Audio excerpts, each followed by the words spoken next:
Baik, kita lanjutkan kembali tentang penilaian hasil belajar. Tadi kita sudah membahas tentang pengertian dan tujuannya. Sekarang kita lihat akan kriteria atau hal-hal yang perlu diperhatikan dalam penilaian. Jadi ada beberapa faktor yang perlu diperhatikan oleh seorang guru dalam penilaian. Yang pertama, penilaian harus mencakup 3 aspek, yaitu kemampuan, pengetahuan, dan sikap. Jadi ketiga aspek ini harus diperhatikan. Jadi tidak hanya pengetahuan saja ataupun keterampilan, sikap di sini juga sangat diperlukan. Jadi apabila ada seorang anak dia memperoleh skor misalnya untuk pengetahuan dapat nilai 100, tapi sikapnya, sopan santunnya kurang. Jadi seorang guru itu harus menilai keseluruhannya, tidak boleh hanya 1 atau 2 aspek aja. Jadi ketiganya ada keterampilan atau kemampuan, pengetahuan, dan sikap. Kemudian pemilihan alat dan jenis penilaian berdasarkan rumusan tujuan pembelajaran. Jadi seorang guru ketika mengajar, sebelumnya beliau sudah merumuskan tujuan daripada sebuah pembelajaran. Jadi ketika melakukan penilaian itu, alat dan jenis penilaian itu harus berdasarkan tujuan yang telah dibuat tadi. Kemudian berikutnya mengacu pada tujuan dan fungsi penilaian. Misalnya pemberian umpan balik, memberikan laporan pada orang tua, pemberian informasi pada siswa tentang tingkat keberhasilan belajarnya. Kemudian alat penilaian harus mendorong kemampuan penalaran dan kreativitas siswa. Contohnya tes tertulis uraian, portofolio, hasil karya siswa, kemudian ada observasi, dan lain-lain. Jadi tes-tes yang seperti itulah itu bisa mendorong kemampuan mereka untuk bernalar dan berkreatif yang lebih lagi. Kemudian penilaian dapat dilakukan melalui tes dan non-tes. Jadi seperti yang tadi sudah dibicarakan, bisa melalui tes, ada tes tulis, tes lisan, kemudian bisa juga melalui non-tes, portofolio ya, portofolio, kemudian pengamatan, observasi, kemudian wawancara dan lain sebagainya. Kemudian mengacu pada prinsip diferensiasi. Apa itu prinsip diferensiasi? Jadi penilaian itu harus bisa memberikan peluang kepada siswa untuk menunjukkan apa yang mereka ketahui, yang dipahami dan mampu dilakukannya. Kemudian tidak bersifat diskriminasi. Jadi penilaian itu tidak boleh bersifat diskriminasi. Artinya memilih-milih mana siswa yang berhasil dan mana yang gagal dalam menerima pembelajaran.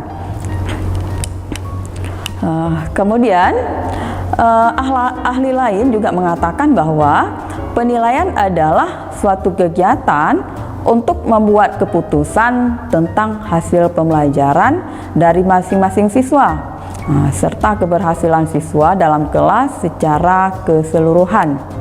Jadi penilaian ini merupakan indikator keberhasilan guru dalam proses pembelajaran. Jadi secara tidak langsung bisa kita katakan bahwa indikator keberhasilan guru dalam proses mengajar itu bisa kita ukur melalui penilaian terhadap siswa. Berdasarkan penjelasan yang tadi, jadi dapat kita simpulkan bahwa penilaian itu bisa diartikan sebagai proses sistematis untuk menentukan nilai sesuatu, seperti tujuan, kegiatan, keputusan, unjuk kerja, proses, orang, objek, dan lain sebagainya. Jadi alat penilaian yang baik itu adalah alat yang mampu mengukur keberhasilan proses pendidikan secara tepat dan akurat. Berikutnya kita lihat prinsip-prinsip dasar penilaian hasil belajar. Jadi dalam penilaian hasil belajar itu ada sejumlah prinsip-prinsip yang harus kita perhatikan. Yang pertama, valid atau sahih. Penilaian hasil belajar oleh pendidik harus mengukur pencapaian kompetensi yang ditetapkan dalam standar ISI, yaitu ada standar kompetensi dan kompetensi dasar, serta standar kompetensi lulusan. Jadi bagaimana dikatakan penilaian itu bersifat valid? Jadi penilaian bersifat valid berarti menilai apa yang seharusnya dinilai dengan menggunakan alat yang sesuai untuk mengukur kompetensi dan didasarkan pada data yang mencerminkan kemampuan yang diukur. Kemudian berikutnya objektif. Jadi penilaian itu harus objektif. Penilaian itu harus didasarkan pada prosedur dan kriteria yang jelas tanpa dipengaruhi oleh subjektivitas penilai. Mana contohnya? Misalnya perbedaan latar belakang agama, sosial ekonomi, budaya, bahasa, gender, hubungan emosional, dan lain sebagainya. Jadi tidak boleh terpengaruhi oleh faktor-faktor seperti itu. Jadi penilaian itu harus objektif. Oleh karena itu, dalam rangka meningkatkan objektivitas penilaian tersebut, pendidik ataupun seorang guru itu dalam membuat penilaian itu harus menggunakan rubrik ataupun pedoman dalam memberikan skor terhadap jawaban siswa atas butir soal uraian dan tes praktik ataupun kinerja. Jadi untuk menilai bahwa penilaian itu harus bersifat objektif, seorang guru itu harus membuat rubrik penilaian dalam memberikan skor terhadap jawaban siswa. Kemudian berikutnya adil. Penilaian tidak boleh menguntungkan atau merugikan siswa karena berkebutuhan khusus. Jadi penilaian yang dilakukan oleh seorang guru itu harus adil, tidak boleh menguntungkan atau merugikan sebelah pihak. Mana contohnya, misalnya merugikan mereka yang berkebutuhan khusus. Misalnya ada perbedaan yang disebutkan tadi ya, ada perbedaan latar belakang, suku, budaya, dan lain sebagainya. Jadi faktor-faktor tersebut itu tidak relevan dalam penilaian, sehingga perlu dihindari agar tidak terpengaruh terhadap hasil penilaian. Kemudian berikutnya terpadu. Terpadu berarti penilaian oleh pendidik merupakan salah satu komponen yang tak terpisahkan dari kegiatan pembelajaran.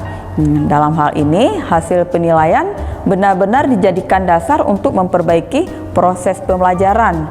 Jadi jika hasil penilaian menunjukkan bahwa banyak siswa yang gagal, sementara instrumen yang digunakan itu sudah memenuhi persyaratan secara kualitatif, berarti proses pembelajarannya kurang baik.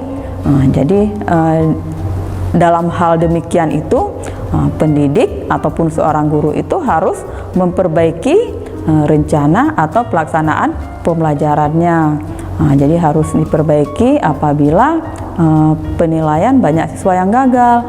Bisa jadi mungkin metode ataupun strategi dan cara mengajar yang selama ini diterapkan mungkin kurang cocok. Jadi harus bisa diperbaiki.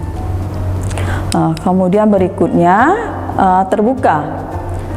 Penilaian hasil belajar oleh pendidik bersifat terbuka.